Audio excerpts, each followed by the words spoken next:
Selamat pagi pemirsa, saya Budi Arti akan menemani Anda dengan beragam informasi terkini di antaranya. Sekolah dan puluhan rumah di Medan rusak dihantam angin kencang. Kejari Tobasa tetapkan 6 tersangka kasus lomba kayak tahun 2017. Pemkab Batubara bantu peralatan pembuatan emping.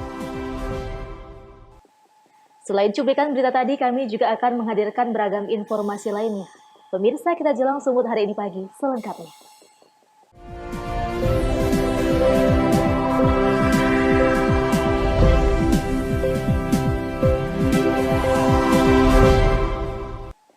Kita ke informasi pertama. Pemirsa, satu unit sekolah di kawasan Jalan Pertiwi, Kecamatan Medan Tembung, Kota Medan, rusak akibat diterjang angin kencang. Atap di 7 ruangan kelas mengalami rusak cukup parah akibat musibah ini.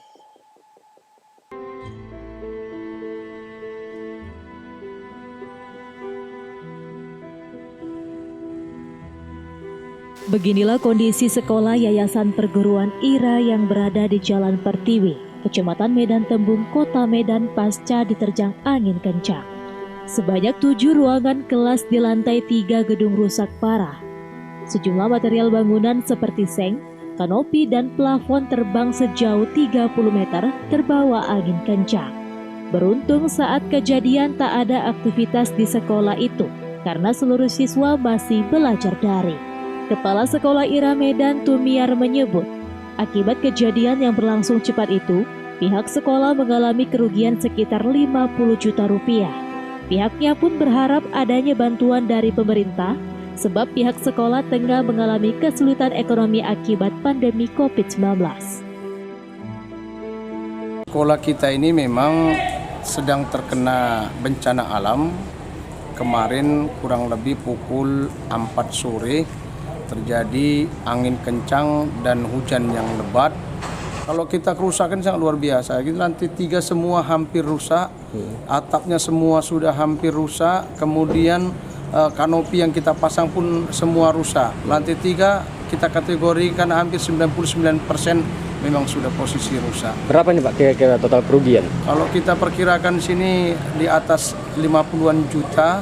Saya mohon kepada pemerintahan terutama Wali Kota Medan barangkali agak memperhatikan kita lah, karena kondisi ini, karena ruangan pembelajaran kita nggak memungkinkan untuk kita lakukan dalam suasana COVID-19 ini. Kita harapkan juga perhatian dari pemerintahan daerah, terkhusus dari Bapak Wali Kota Medan, agar senantiasa bisalah membantu penyelesaian daripada ruangan-ruangan kita yang memang kondisinya memang rusak parah.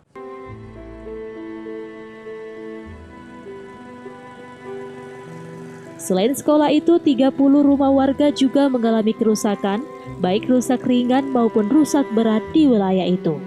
Daniel Pekwali melaporkan untuk Eva Rina TV. Masih dari Kota Medan, pemirsa, pemeriksaan kesehatan hari terakhir calon kepala daerah di Rumah Sakit Adam Malik Medan diikuti 12 pasangan calon bupati dan wali kota. Namun pada pemeriksaan kesehatan tersebut, calon Bupati Serdang Bedagai Sukirman gagal mengikutinya akibat terpapar COVID-19.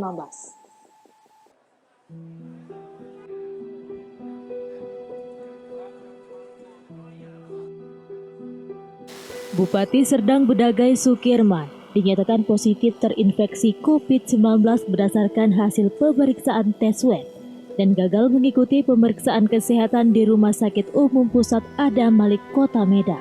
Sukirman yang akan maju kembali di Pilkada Sergai ini mengaku positif COVID-19 tanpa gejala dan kondisinya saat ini dalam keadaan baik. Hingga kemarin suhu tubuhnya 36,4 derajat Celcius serta tidak ada gejala demam, batuk, dan flu. Saat ini dirinya sedang menjalani perawatan di salah satu rumah sakit di Kota Medan. Pada hari ini tanggal 15 September 2020, saya menyatakan bahwa kondisi kesehatan saya dalam keadaan baik. Inilah yang disebut dengan posisi saya OTG, orang tanpa gejala. Sampai dengan kemarin suhu badan saya tetap 36,4 dan tidak ada gejala demam, batuk maupun flu.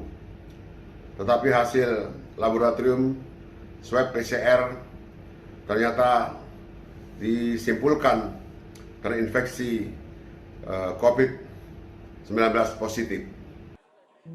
Di hari terakhir pendaftaran tercatat sebanyak 12 pasang calon kepala daerah, baik bupati dan wali kota, yang melakukan pemeriksaan kesehatan di rumah sakit umum tersebut. Sukirman sendiri akan menjalani pemeriksaan kesehatan setelah dinyatakan sembuh dari COVID-19. Wahyu Pratama melaporkan untuk Eva Rina TV. Sementara itu pemirsa, salah satu bangunan pasar yang dibangun pada tahun 2017 di Kecamatan Padang Bolak Tenggara, Kabupaten Padang Lawas Utara, kini kondisinya sudah lama tidak digunakan. Sampai saat ini bangunan tersebut tidak terurus.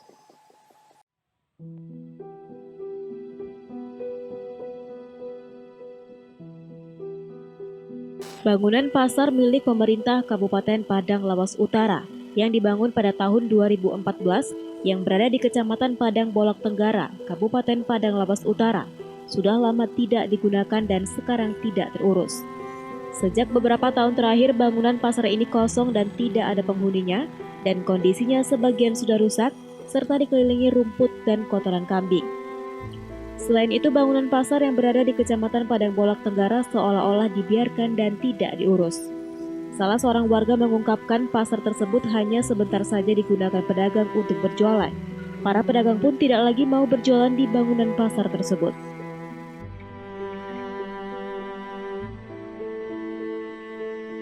Sesuai dari papan mereknya ini tahun 2014. Jadi Bang, setelah pasar ini dibangun, apakah pernah dipergunakan ini Bang? Setahu saya setelah selesai ini pernah, cuman tidak tahu penyebabnya, tidak, cuma sebentar, habis itu tidak ada lagi. Sebenarnya kalau bangunannya bagus, cuma tidak dipergunakan sesuai kepentingannya, ini kan bisa kita lihat sudah banyak yang rusak. Disayangkan sebenarnya bangunan ini. Bangunan pasar ini Bang ya? Iya. Iya Bang. Dalam hal ini diharapkan pemerintah Kabupaten Padang Lawas Utara segera memperhatikan kondisi bangunan pasar tersebut. Arif Siregar melaporkan untuk Eva Rina TV.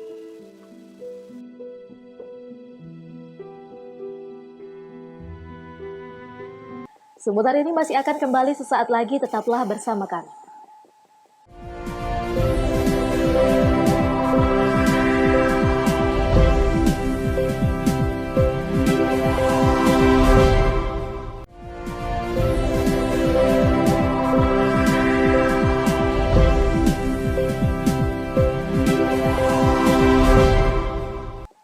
Terima kasih masih bersama kami.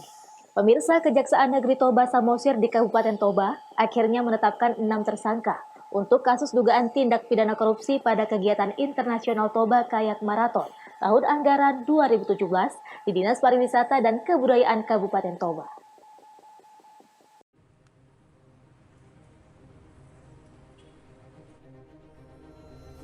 Keenam tersangka adalah US, AL, ST, dan HB yang merupakan ASN di Pemkab Toba. Sedangkan 2 tersangka lain adalah SS dan NT yang merupakan rekanan pada kegiatan tersebut.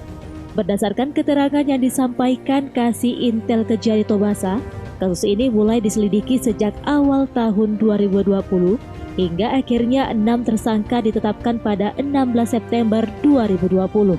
Selain barang bukti berupa berkas, jaksa juga menyita 3 buah kayak dari rumah dinas bupati. Dana kegiatan internasional Toba Kayak Marathon bersumber dari APBD Kabupaten Toba sebesar 200 juta, ditambah dengan bantuan dana dari beberapa perusahaan BUMD dan juga BUMN. Saat ini kami memberitakan terkait dengan perkara tindak pidana korupsi yang lagi ditangani oleh Kejaksaan Negeri Toba Samosir, di mana perkara itu tentang pengadaan peralatan internasional Toba Kayak Marathon pada Dinas Pariwisata dan Kebudayaan Kabupaten Toba Samosir tahun anggaran 2017. Sepanjang ini perkara itu sudah masuk dalam proses penyidikan, di mana kami sudah melakukan pemeriksaan terhadap para saksi dan melakukan penyitaan terhadap dokumen dan adanya barang bukti yang sudah kami sita, yaitu 3 kayak. Jadi hari ini kami sudah lanjut pada penetapan tersangka, di mana tersangka yang sudah dalam proses penanganan kasus adanya 6 tersangka. Saat ini ke-6 tersangka masih belum dilakukan penahanan karena dinilai masih kooperatif. Mereka disangkakan Undang-Undang Tipikor tahun 1999, Pasal 2 Ayat 1 dan Pasal 3, dengan ancaman maksimal 20 tahun penjara. Alex Zetro Siagian melaporkan untuk Eva Rina TV. Pemirsa, anggota Dewan Perwakilan Rakyat Daerah Kabupaten Karo ganti mobil dinas model baru di tengah pandemi COVID-19. Pergantian mobil dinas ini dianggap berlebihan di saat masyarakat Kabupaten Karo lebih mengharapkan bantuan pemerintah untuk menghadapi pandemi.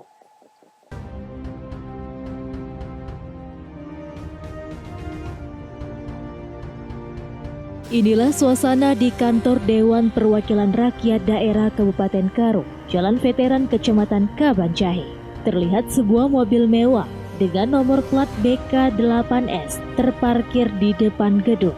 Mobil mewah tersebut merupakan milik dari salah satu anggota DPRD Karo yang belakangan mendapat jatah pergantian mobil dinas. Diketahui terdapat 3 anggota DPRD Karo yang mendapat 3 mobil mewah. Ironisnya, mobil baru dan mewah ini didapat saat masa pandemi COVID-19, di mana masyarakat lebih membutuhkan dana dalam menghadapi pandemi. Namun hingga berita ini diturunkan, belum ada keterangan resmi dari pihak terkait akan pergantian mobil dinas tersebut. Chandra Bukit melaporkan untuk Eva Rina TV.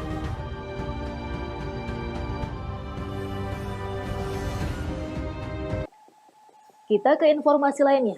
Pemirsa, warga Kota Tebing Tinggi mengeluhkan jalan rusak yang telah menimbulkan korban luka-luka hingga korban tewas.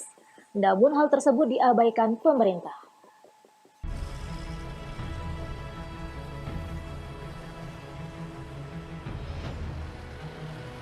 Jalan rusak parah berada di Jalan Insinyur Haji Juanda, Kecamatan Rambutan, Jalan Seimati, dan Jalan Letda Sujono, Kecamatan Bajenis, Kota Tebing Tinggi.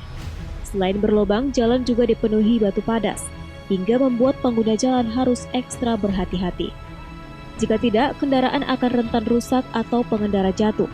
Keadaan ini diperparah jika musim kemarau banyak debu. Sementara bila musim hujan, jalan akan seperti kubangan kerbau. Menurut warga, jalan sepanjang 5 km ini sudah lama mengalami rusak. Bila diperbaiki hanya sebatas penimbunan saja. Selain itu, jalan rusak ini sudah banyak mengambil korban, dari korban luka ringan, luka berat, hingga korban tewas. Berbahaya lah Pak. Banyak kejadian ini sampai yang kayak tabrakan lah, yang jatuh lah, yang meninggal lah. Iya. Kalau musim hujan ini cuma debu. Kalau musim becek lah dia. Kalau hujan. Kemarau ini debu. Udah gitu macet, makin tambah macet. Pokoknya rentan nama kecelakaan. Kini warga berharap agar jalan ini dapat diperbaiki, agar pengguna jalan saat melintasi jalan rusak ini tidak lagi takut akan mengalami kecelakaan, serta kendaraannya mengalami kerusakan. Alex Daringging melaporkan untuk Eva Rina TV. Sumut hari ini masih akan kembali sesaat lagi, tetaplah bersama kami.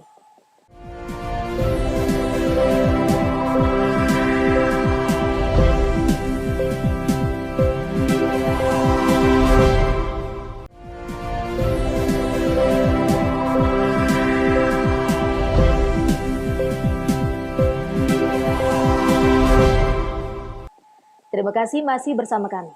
Pemirsa, untuk meningkatkan perekonomian selama pandemi COVID-19, pemerintah Kabupaten Batubara, Sumatera Utara menyalurkan bantuan 100 alat pres kepada perajin emping melinjo.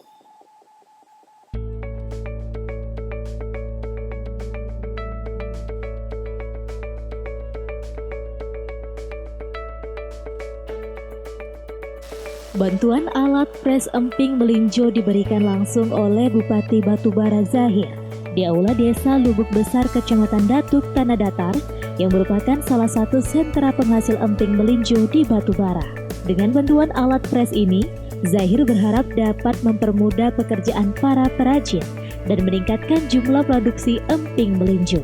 Menurut Zahir, bantuan peralatan kepada para perajin emping melinjo ini merupakan salah satu upaya pemerintah Kabupaten Batubara untuk memulihkan perekonomian warga yang terdampak pandemi COVID-19.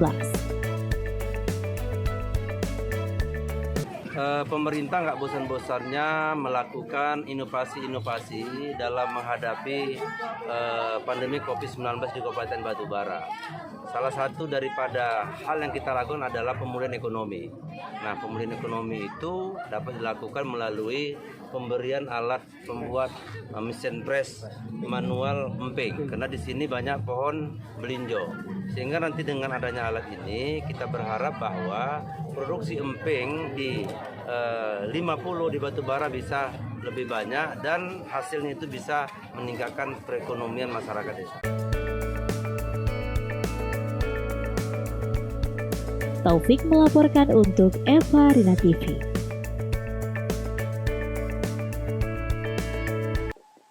Pemirsa, Indonesia menandatangani kerjasama dengan UNICEF terkait upaya memastikan akses dan ketersediaan vaksin COVID-19.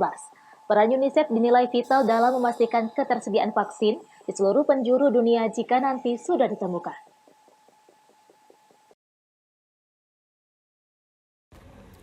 Pemerintah Indonesia diwakili oleh Kementerian Kesehatan pada Rabu 16 September menandatangani kerjasama dengan Lembaga Pendanaan Anak-anak di bawah organisasi PBB, yakni UNICEF, terkait akses dan ketersediaan vaksin COVID-19.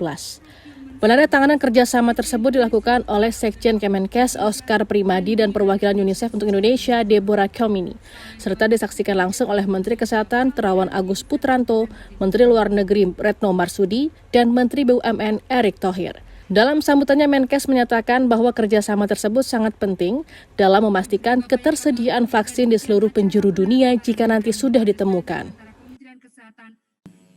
Peran UNICEF dalam rencana COVAX Facility adalah sangat penting, yang mana upaya tersebut akan memastikan setiap negara, termasuk Indonesia, memiliki akses yang aman, cepat, dan merata terhadap vaksin COVID-19 apabila nanti vaksin sudah ditetapkan dan kemudian diproduksi.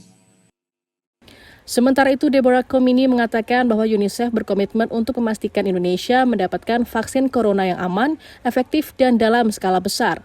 Ia juga mengungkapkan prioritas ketersediaan vaksin juga ditujukan kepada anak-anak. Now we all hope that a vaccine for COVID becomes available very soon. At the same time, we all know that we need to make sure that all health services remain fully operational and that all the other vaccines that are already available, that are already affordable, are really given to all the children so that outbreak. Deborah menambahkan lewat mekanisme COVAX Facility yang merupakan bagian dari aliansi vaksin Gavi, Indonesia dan UNICEF akan bekerja keras menghadirkan dan mendistribusikan vaksin COVID-19 secepat mungkin jika sudah tersedia. Dari Jakarta, Dimas Raditya, Kantor Berita Antara mewartakan. Pemirsa, demikianlah rangkaian informasi dalam Sumut hari ini pagi ini. Saya Budi Arti mewakili kerabat kerja yang bertugas pamit undur diri. Terima kasih atas kebersamaan Anda dan sampai jumpa.